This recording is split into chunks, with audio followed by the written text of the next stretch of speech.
Welcome dear rockets, कैसे हैं आप सभी। आइए देखते हैं मॉन्स्टर सीरीज का पार्ट 32। पिछले पार्ट्स के लिंक्स डिस्क्रिप्शन में है, उनको जाकर जरूर देखिएगा और फिर आप इस पार्ट को देखिए। तो पिछले पार्ट के एंड में हमने देखा कि जिना ने ली को देख लिया और उसे उसका नया नाम यानी उसे चैंग ना कहकर उसे ली कहा। तो ली तो चौंक गया था कि तुम मेरा असली नाम कैसे जानती हो। ली को तो जिना के बारे में कुछ याद ही नहीं है दोस्तों, इसलिए वो चौंक कर पूछता है एंड जिना भी हैरान रह जाती है कि ये ऐसा क्यों पूछ रहा है। तो इस पार्ट की शुरुआत में वो पूछती है कि क्या तुम मुझे नहीं पहचानते, मैं जिना हूँ। बस दोस्तों अब ली को सब कुछ याद आने लग जाता है कि वो किस तरह पहली बार मरने से बच गया था और फिर जिना से मिला और आखिर में दोनों गले मिले थे।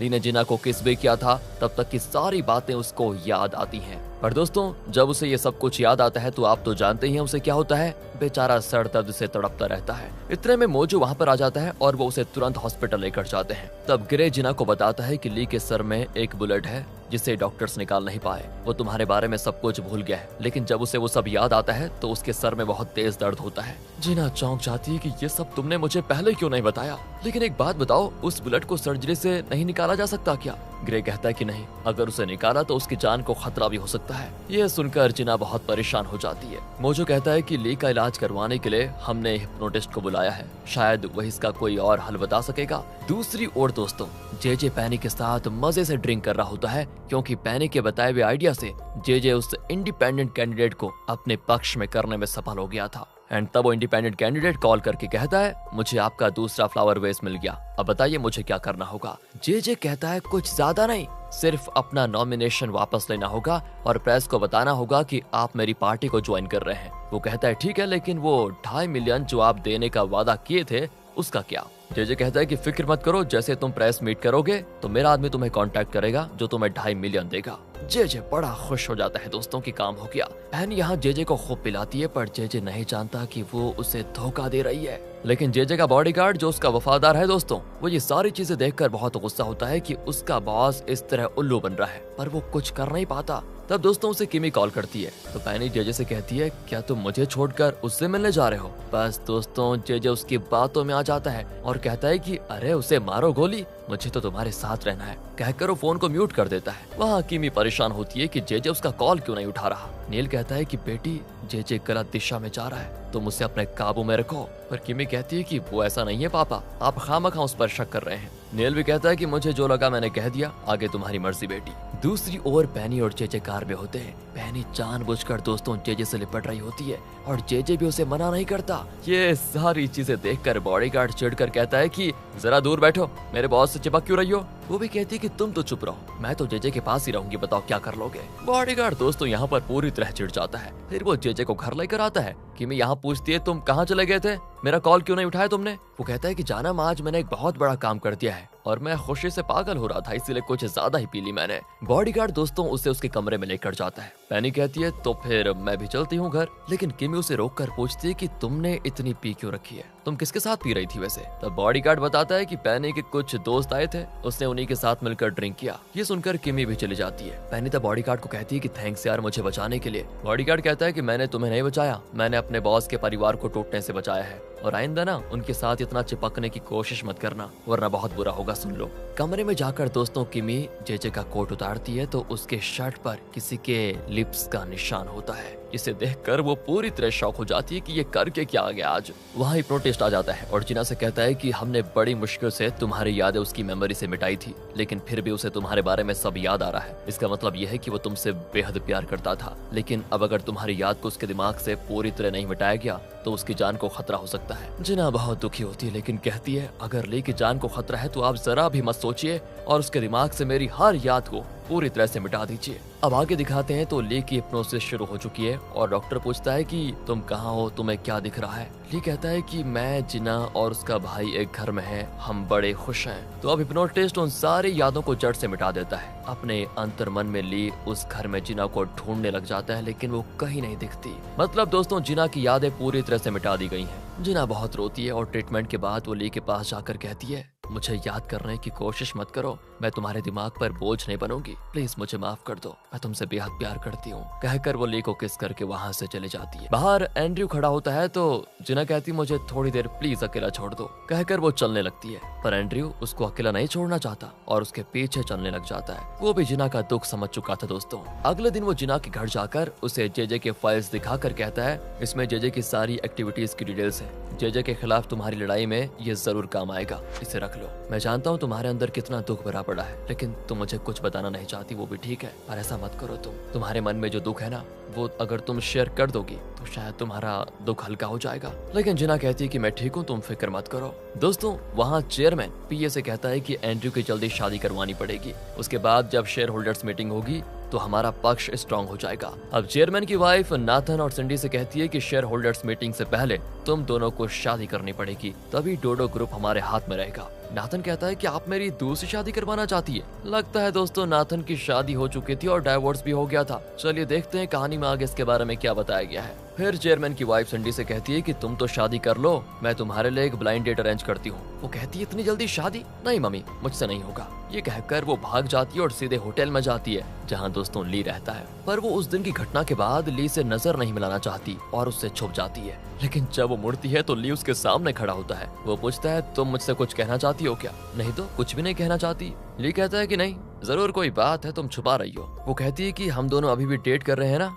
ली गुस्सा हो जाता है कि डेट पर तुमने मेरा क्या हाल कर दिया था, भूल गई क्या? फ्लैशबैक में दिखाते हैं कि दोस्तों किस तरह सिंडी ने ली का कान काट दिया था और उसके सीने से लगकर ड्रामा किया था। वो उसको डांटता है कि देखो आइंदा डेट की बात तो तुम मेरे साथ करना ही मत, दूर हो जाओ, और एक और बात याद रखना, जिंदगी में फिर कभी शराब को हाथ मत लगाना, कहकर वो चला जाता है दोस्तों। एंड अब सिंडी भी चिढ़ जाती है कि तुम मुझे रिजेक्ट करोगे, हाँ देखो मैं करती क्या हूँ अब, कहकर वो अपनी माँ को कॉल करके कहती है मम्मी आप चैंग के साथ मेरी ब्लाइंड डेट फिक्स कीजिए। दूसरी ओर दोस्तों वो इंडिपेंडेंट कैंडिडेट प्रेस कॉन्फ्रेंस में अनाउंस करता है कि मैं अब इंडिपेंडेंट कैंडिडेट नहीं हूँ, बल्कि मैं जेजे की पार्टी को ज्वाइन कर चुका हूँ, मैं जेजे को अपना पूरा सपोर्ट दूंगा। दूसरी ओर एंड्रयू, जॉन और जिना सोच में पड़ जाते हैं कि जेजे के जीतने के चांसेस दिन प्रतिदिन बढ़ते जा रहे हैं, हमें इसके खिलाफ कोई ना कोई एविडेंस को जरूर ढूंढना पड़ेगा। दोस्तों ली की टीम भी टीवी पर ये सब कुछ देख रही होती है और ली पूछता है कि क्या जेजे के खिलाफ कोई सबूत मिला हमें? वो जो कहता है कि मेरी एक काबिल एजेंट इस काम पे लगी हुई है, जल्दी कुछ न कुछ जरूर मिल जाएगा। वैसे उस सबूत को पब्लिक में पेश करने का काम करेगा कौन? ली कहता है कि वही लॉयर करेगी जो जेजे के खिलाफ पहले भी टीवी में इंटरव्यू कर चुकी है। वो बहुत ही हिम्मत वाली लड़की है, देखते हैं। और दोस्तों यहाँ पर साफ पता चलता है कि ली जिना के बारे में बात तो कर रहा है, लेकिन वो जिना के बारे में सब कुछ भूल चुका है। उसे सिर्फ ये याद है कि कोई लड़की इंटरव्यू करने गई थी जेजे का टीवी पर, बाकी उसको अपने और जिना के बारे में कुछ याद नहीं, सब भूल गया है। एंड यहाँ मोजो तुरंत जिना को कॉल करके कहता है कि ली तुमसे मिलना चाहता है, तुम घबराओ मत, उसे तुम्हारे बारे में कुछ याद नहीं है। जिना कहती है अगर वो भूल चुका है तो मैं उससे मिलने के लिए बिल्कुल तैयार हूँ। पर दोस्तों मन ही मन से वो बहुत टूट चुकी होती है, तो वो ली से मिलने चाहती है। पर ली कैजुअली कहता है आप ही वो लॉयर है ना जिसने जेजे के खिलाफ वो प्रोग्राम किया था? मैं भी नहीं चाहता कि जेजे इलेक्शन जीते, तो क्यों ना हम दोनों साथ में मिलकर काम करें।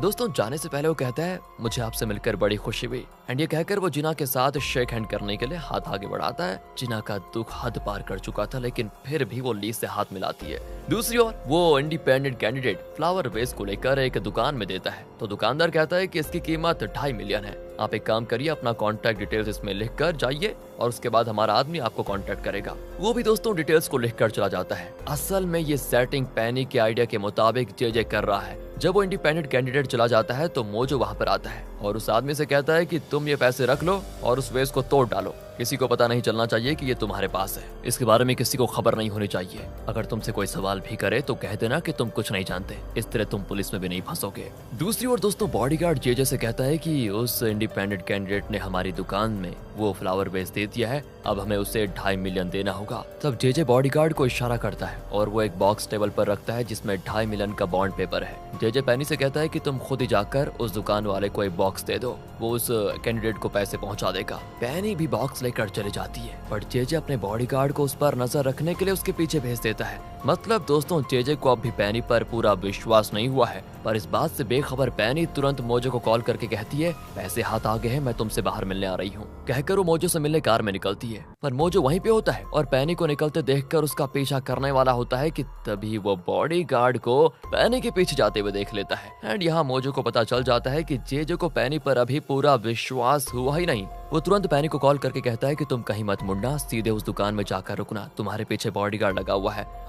ये सुनकर पैनी चौंक जाती है और जैसे जेजे ने कहा था वो सीधे उस दुकान में जाकर बॉक्स दे देती है और उस आदमी से कहती है कि आप फिलहाल कुछ मत कहना, कुछ देर में इस बॉक्स को लेने मोजो आ जाएगा, आप उसको ये बॉक्स दे दीजिएगा। दूर से दोस्तों बॉडीगार्ड ये देख रहा होता है पर उसे ये नहीं पता कि पैनी ने दुकान वाले से क्या कहा। एंड वो जेजे को कॉल करके कहता है कि पैसे दुकान में पहुंच चुके हैं, हमें परेशान होने की जरूरत नहीं है, कहकर वो चला जाता है। एंड फिर होती है मोजो की एंट्री, जो दुकानदार से वो बॉक्स लेकर चला जाता है। वो सीधे उस कैंडिडेट से मिलने जाता है। कैंडिडेट को लगता है कि ये जेजे का भेजा हुआ आदमी है। मोजो भी पूछता है कि जेजे ने आपको कितना अमाउंट देने का वादा किया था। वो कहता है कि 2.5 मिलियन और मोजो चौंक कर कहता है कि लेकिन इसमें तो सिर्फ 2 मिलियन है, बॉस ने यही देने को कहा था। वो भड़क जाता है कि ये तो धोखा हुआ। मोजो कहता है कि देखिए वो तो मैं नहीं जानता, आप खुद गिनकर देख लीजिए, कहकर वो उस बॉक्स को उसको देखकर बाहर आ जाता है और जब वो गिनता है तो ठीक 2.5 मिलियन होते हैं। मोजो कहता है कि सॉरी सर, शायद मुझे गिनने में गलती हो गई, वैसे इतने पैसों का आप करने क्या वाले हैं। तो तब वो कैंडिडेट कहता है कि एकाएक इतने पैसे खर्च नहीं कर सकता वरना पुलिस को शक होगा,